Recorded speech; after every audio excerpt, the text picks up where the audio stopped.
27 janvier 1912, Henri Matisse s'embarque pour le Maroc. Il passe 2 hivers successifs à Tanger, en tout presque 7 mois. Il en rapporte une vingtaine de tableaux et de nombreux dessins. Ce serait ce qui se voit. Ce qui ne se voit pas, c'est le combat qu'il livre avec lui-même pour résoudre les problèmes qui se posent à sa peinture à ce moment-là. À Tanger, il a peint des natures mortes, des paysages et ce qu'il appelle des figures. Ces voyages au Maroc m'aidèrent à accomplir la transition nécessaire et à reprendre contact avec la nature mieux que ne le permettait l'application d'une théorie vivante mais quelque peu limitée, comme le fauvisme. Mon tableau « Les Marocains », il m'est difficile de décrire cette peinture avec des mots. Il représente le début de mon expression par la couleur, par les noirs et leurs contrastes. De près ou de loin, rien qui ressemble à un tableau orientaliste. Ce souvenir du Maroc de presque 2 mètres sur 3, Matisse a mis 3 ans à le faire. Ce sont des figures de Marocains étendues sur une terrasse, avec des pastèques et des coloquintes.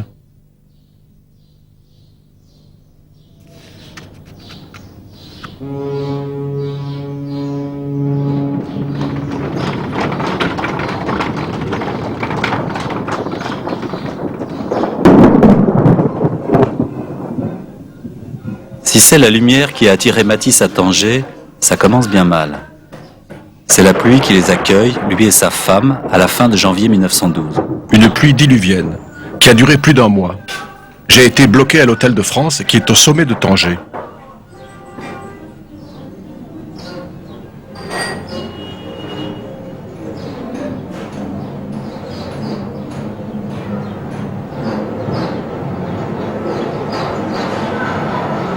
Hôtel Villa de France, chambre 35 au 2e étage.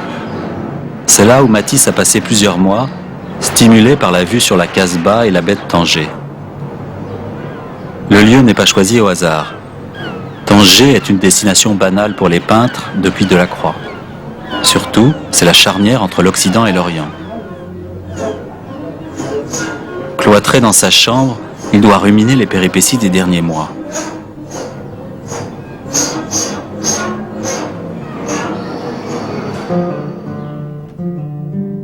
Un an plus tôt, en 1910, la grande exposition d'art islamique de Munich a ouvert de nouvelles perspectives à son travail.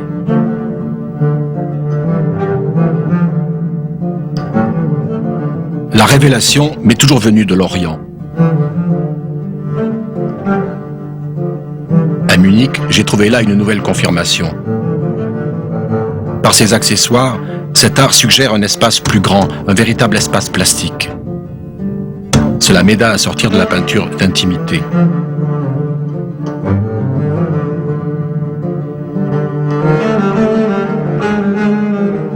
On se livre d'autant mieux quand on voit ses efforts confirmés par une tradition, si ancienne fût-elle. Elle vous aide à sauter le fossé. En rentrant de Munich, il a appris la mort de son père. Au même moment, au salon, ces 2 grands panneaux décoratifs, la danse et la musique, ont mis tout Paris en émoi. Très déprimé, il entreprend un voyage en Espagne. L'architecture mauresque le frappe, comme les carreaux de céramique et les tapis. Rester pour travailler 1 mois de plus, à Séville, à Grenade ou à Tanger. La seule raison de rester ici est que je vois mon travail. Alors je pense qu'il vaut mieux travailler ici, puisque les idées y sont. À Séville, il peint 2 natures mortes que lui a commandées son principal collectionneur russe, Sergei Shtioukin. Dans le second tableau, le tissu se soulève à la verticale, comme si le tapis que Matisse utilise comme motif décoratif depuis plusieurs années était le modèle qu'il cherchait, une surface pure. Au retour à Paris, tout au long de l'année 1911, il entreprend de grands tableaux. Quelque chose a changé dans sa peinture. Je me suis servi de la couleur comme moyen d'expression de mon émotion et non de transcription de la nature. Je trouve que toutes ces choses fleurs, meubles, la commode, ne deviennent ce qu'ils sont pour moi que quand je les regarde ensemble avec la couleur rouge.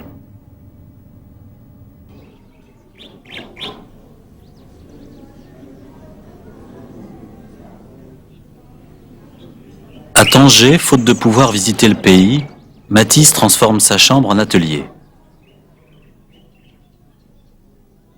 J'ai commencé un bouquet d'iris bleu. Les fleurs l'obsèdent tout au long de ce séjour. Mais il se tourmente. Il est en train de perdre son statut de chef de l'avant-garde. Le cubisme a pris le pas sur sa peinture dans l'esprit de ses principaux collectionneurs.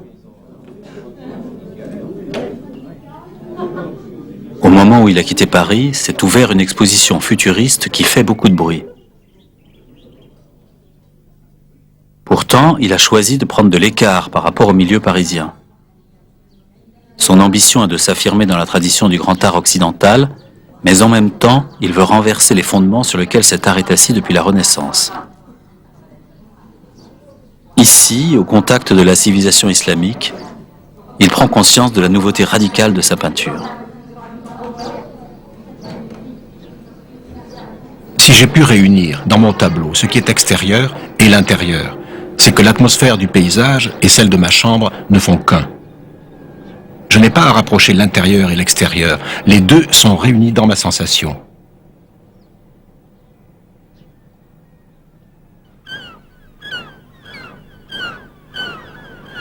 Je suis resté jusqu'au mois d'avril à Tanger, où j'ai travaillé, toujours poursuivant le même but, c'est-à-dire au fond, la recherche de moi-même à travers des motifs divers. Une fois la pluie terminée, il est sorti de terre des merveilles de fleurs bulbeuses, de verdure, et toutes les collines qui entourent Tanger, de peaux de lion qu'elles étaient, sont devenues d'un vert frais, avec des ciels un peu tourmentés, comme dans les tableaux de Delacroix.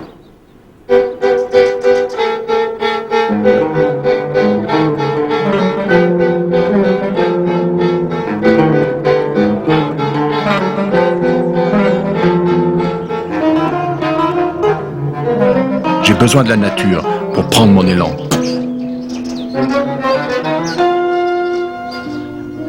Ce n'est pas la lumière qu'il est venu chercher au Maroc, c'est plutôt le confort de travail qu'elle lui procure. Il dit que c'est une lumière douce, comme en Normandie.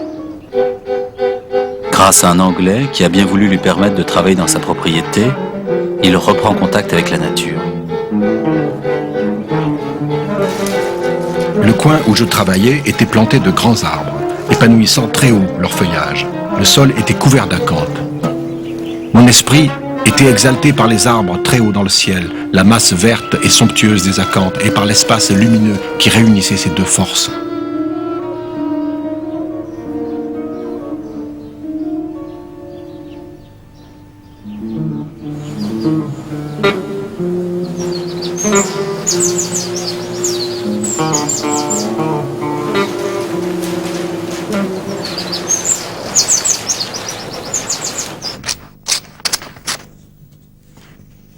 Un tableau lui pose des problèmes, les acanthes. Il y travaille pendant 1 mois et demi sans en être satisfait. Il écrit à sa femme le 31 mars. Je me suis raccommodé avec la toile la plus travaillée. J'ai vu ce qui lui nuisait. Ce sont les 2 taches de soleil sur l'arbre, sur le pin. Elles arrêtent l'élan des lignes, elles tuent l'arbre vert clair, presque jaune, du fond. Ces 2 taches enlevées, le tableau a beaucoup de grandeur. Que n'ai-je fait cette constatation plus tôt ? Je n'aurais pas été si désespéré avant ton départ. Il faudrait que tu te rendes compte que mes crises de désespoir ont toujours été suivies par un mieux. J'ai besoin de me comprendre pour pouvoir vivre. Au retour à Paris, Matisse est déçu et se promet de retravailler le tableau l'hiver suivant. Je revins à Tanger et je me présentai devant le motif avec ma toile pour la retoucher. Dans le paysage, tout me paraissait bien plus petit. Je ne retrouvais pas devant ces beaux arbres le grand élan qui m'identifiait avec eux l'année précédente. Ce sentiment était bien dans ma toile et il a fallu cette confrontation pour que je m'en aperçoive. Les cartes postales qu'il envoie de Tanger reflètent son désarroi. La peinture est une chose bien difficile pour moi. Il y a toujours cette lutte. Est-ce naturel? Oui, mais pourquoi avoir tant de mal? C'est si doux quand ça vient tout seul.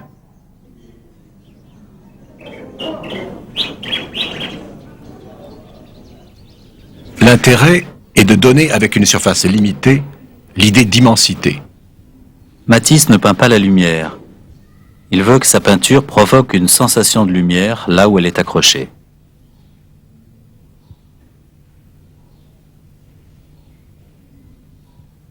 Comme son ami et rival Picasso, qui a acquis ce tableau peint lors du premier séjour à Tanger, Matisse a médité longuement l'héritage de Cézanne. Il peint toujours les mêmes paysages, et chaque fois son émotion est nouvelle. Un an avant son voyage au Maroc, Matisse a acheté cette petite œuvre du maître d'Aix.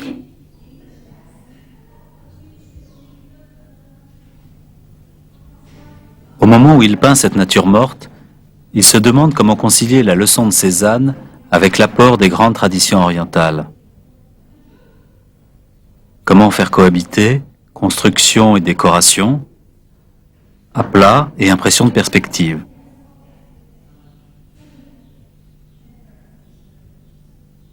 Très souvent, je me mets dans mon tableau et j'ai conscience de ce qui existe derrière moi. J'exprime aussi naturellement l'espace et les objets qui y sont situés que si j'avais devant moi la mer et le ciel seulement, c'est-à-dire ce qu'il y a de plus simple au monde. Devant cette nature morte, en la revoyant quelques années plus tard, j'ai revécu le moment où elle a été faite et j'ai dit à quelqu'un qui était là, j'ai enfanté dans la douleur. Le premier séjour se termine dans une tension extrême. Le grand intérêt que m'a donné le Maroc, ainsi que les œuvres que j'y ai faites, ne peuvent pas me faire oublier l'angoisse que j'éprouvais à exprimer mes sentiments en peinture. J'étais obligé de me dédoubler, de laisser un homme affolé, doutant de lui, pour gagner quelques instants de calme qui me permettaient de travailler. Mes sensations devant la nature m'étreignaient, et je ne pouvais m'en délivrer que par un effort pénible.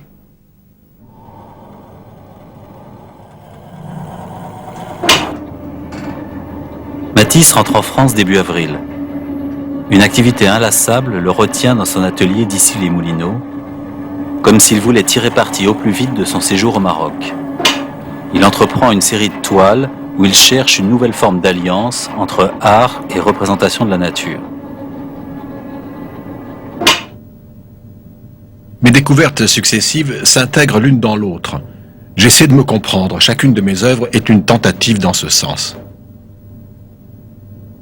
Un tableau sur un mur devrait être comme un bouquet de fleurs dans un intérieur.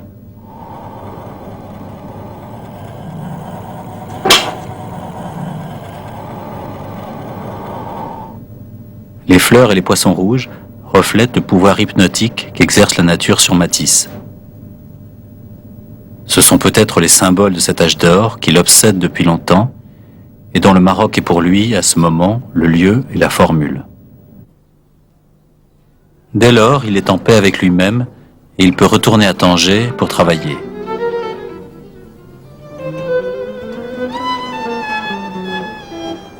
Ce second séjour lui apporte la douceur de ce qui vient tout seul. Le climat est à la sécheresse. Cela le réjouit. Il peut s'atteler en toute sérénité aux commandes que lui ont passées ses mécènes russes.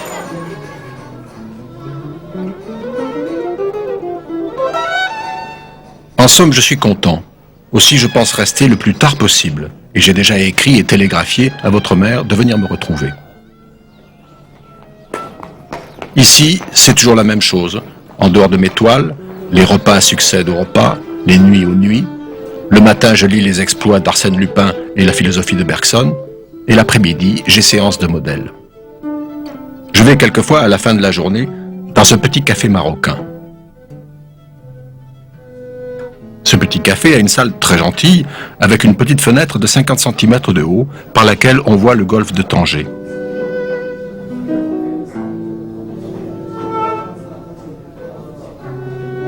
J'y suis entré parce que je travaillais à côté et j'entendais jouer du violon. La curiosité m'a poussé à voir le musicien, et pour l'étonner, j'ai pris son instrument et j'ai charmé tout le café. Tu vois que, sans paraître emballé, je goûte ce qui m'entoure ici. C'est parce que je me sens calme, tranquille, que ça marche tranquillement. Je ne suis pas comme il y a un an, heureusement, car je ne resterai pas une semaine.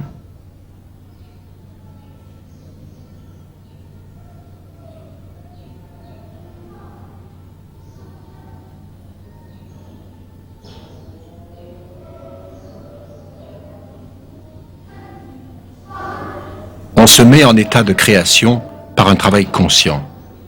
Préparer l'exécution d'un tableau, c'est d'abord nourrir son sentiment par des études qui ont une certaine analogie avec le tableau. Et c'est alors que le choix des éléments peut se faire. Ce sont ces études qui permettent au peintre de laisser aller l'inconscient. À Tanger, Matisse met en œuvre les effets combinés de ses révélations des derniers mois dans ce qui va devenir un triptyque.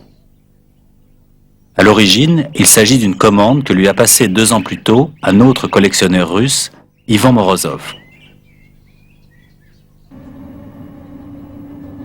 2 paysages ainsi qu'une nature morte.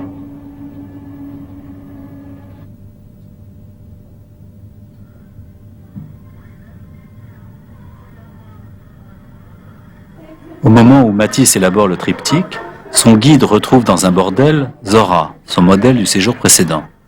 Par ordonnance de police, elle ne pouvait pas sortir pour venir travailler.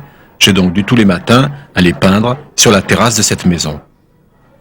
Il peint Zora dans une pose presque religieuse. Elle paraît en suspension sur son tapis. Les mains sont estompées, les babouches et l'aquarium sont traités comme des accessoires de culte.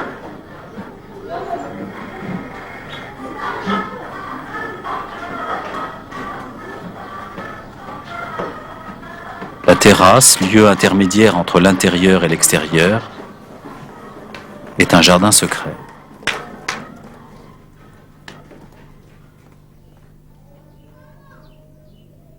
Ce qui m'intéresse le plus, ce n'est ni la nature morte, ni le paysage, c'est la figure. C'est elle qui me permet le mieux d'exprimer le sentiment, pour ainsi dire religieux, que je possède de la vie. 4 ans après cette profession de foi, Matisse a dépassé les genres traditionnels. Chaque tableau du triptyque n'est ni tout à fait un paysage, ni une nature morte, ni une figure. Il a tiré des couleurs nouvelles de la céramique et des tapis orientaux.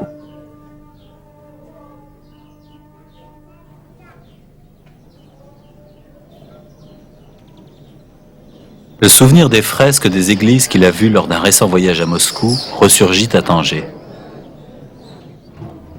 Lors du premier séjour, il a peint un jeune groupe d'hôtels, Amido. Avec le portrait de Zora, il lui donne un pendant qui évoque les icônes moscovites. Les étoffes, la richesse des costumes du Nord marocain séduisent Matisse, dans la mesure où elles sont des couleurs de lumière.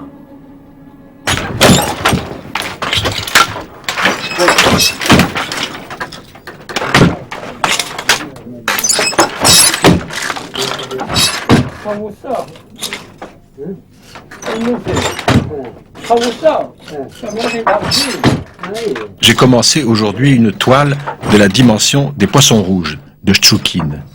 C'est le portrait d'un Riffin, un type de montagnard magnifique et sauvage comme un chacal.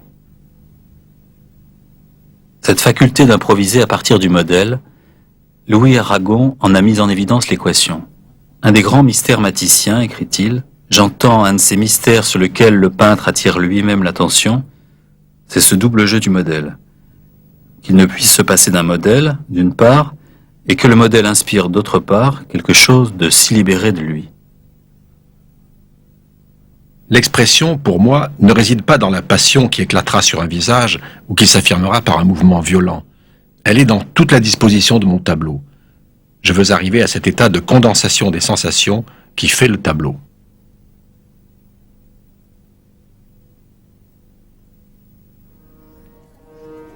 Lors de ce second séjour, les lettres que Matisse envoie à sa femme témoignent d'une création intense. Il multiplie les projets. Parmi eux, 2 lui tiennent particulièrement à cœur. J'ai l'espoir aussi de faire 2 grands panneaux de Tanger.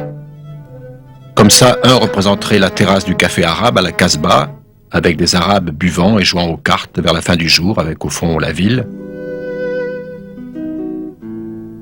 L'autre panneau représenterait un petit café arabe où je vais quelquefois à la fin de la journée, vers 5 heures, prendre le café. Il est peint à l'huile intérieurement, avec des arcades blanches sur un fond bleu, jusqu'à hauteur de 6 mètres.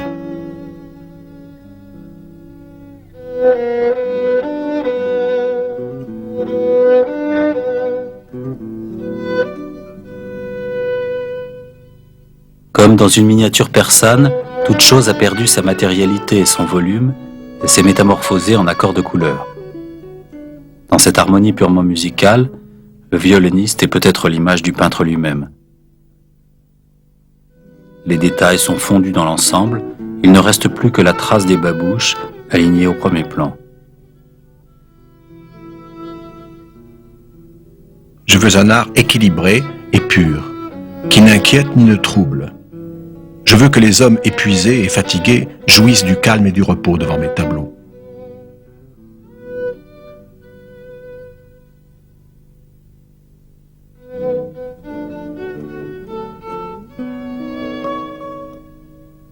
Mais en vérité, plus je peins, moins je trouve que l'on a besoin de s'expliquer.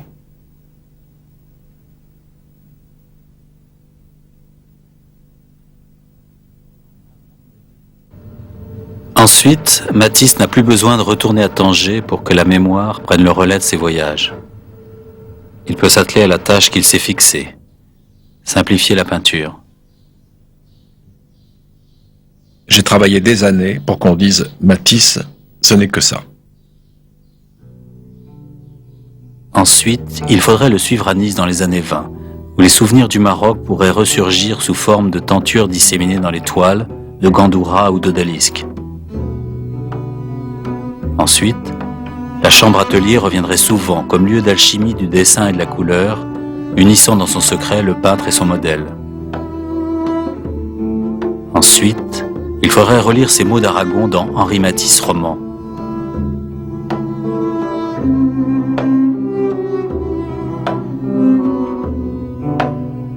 Voici Matisse sur le chemin des aveux. Je ne le trahirai pas. Je n'imiterai pas ce ton de voix inimitable. Je ne chercherai pas à le saisir, à le copier. Matisse ne sera pas ici mon modèle. J'aurais trop peur. Pour entendre cette voix inimitable, il faudrait aller à Vence découvrir la chapelle où Matisse a mis toute son énergie à la fin de sa vie. Près de 40 ans après ses séjours à Tanger, il s'est souvenu du bonheur qu'il avait éprouvé au contact de la civilisation islamique. Nous avons une chapelle où tout le monde pourra espérer, quelle que soit sa charge de faute, qu'il pourra les laisser à la porte, comme les mahométans laissent la poussière des rues à la semelle de leurs sandales, abandonnées à la porte des mosquées.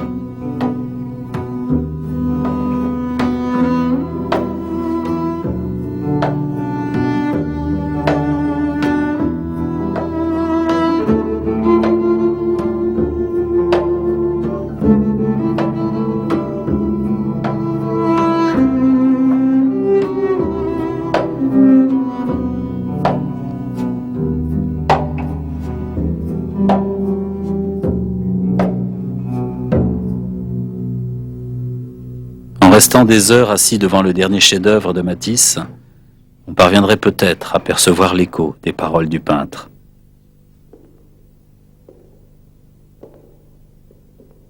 Le rôle de la peinture, je crois. Et je crois que le rôle de la peinture, surtout la peinture décorative, est d'agrandir les surfaces. C'est de faire qu'on ne sent plus la dimension du mur.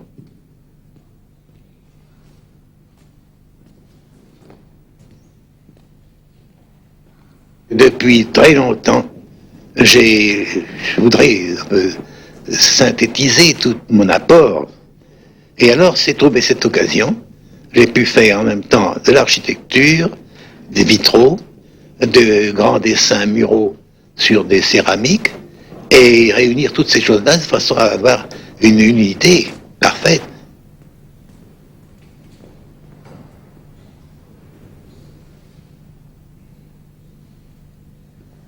Je veux que les visiteurs de la chapelle éprouvent un allègement d'esprit, que même sans être croyants, ils se trouvent dans un milieu où alors l'esprit est aisé, où la pensée est claire, et alors le sentiment aussi allégé.